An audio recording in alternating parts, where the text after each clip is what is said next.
ஒரு நல்ல பணக்காரர், ஆனா அவர் ரொம்ப கஞ்சம், எதுவுமே கொடுக்கறதுக்கே மனசு இல்லாதவர் அவரு அப்படின்னு சொல்லிட்டு பரப்பி விடுறான். ஊர் மக்களும் அவரை தப்பா பார்க்க ஆரம்பிச்சிட்டாங்க. காலங்கள் இப்படியே உருண்டு ஓடிச்சு. வயதான தையல்காரர் நோய்வாய்ப்பட்டுடுறாரு. ஊர்ல இருக்கிற யாருமே போய் அவர்கிட்ட யாரும் எதுவுமே விசாரிக்கவும் போகல.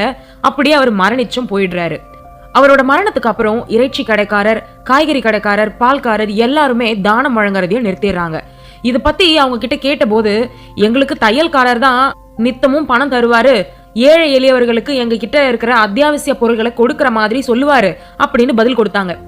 சிலர் உன்னை தப்பு கணக்கு போடுவாங்க. சில பேர் நம்மள பனிக்கட்டியை விட பரிசுத்தமா நினைப்பாங்க. அவங்களால நமக்கு எந்த நன்மையும் நடக்க போறது இல்ல, தீமையும் நடக்க போறது கிடையாது. நம்மள பத்தி நமக்கும் இறைவனுக்கும் தெரியறதுதான் முக்கியம். மேலோட்டமா பார்த்து யாருக்குமே நம்ம தீர்ப்பு வழங்கவே முடியாது. நீ விட்டு செல்லும் சுவடுகளை நீ மறைத்தாலும் காலம் காட்டி கொடுக்கும்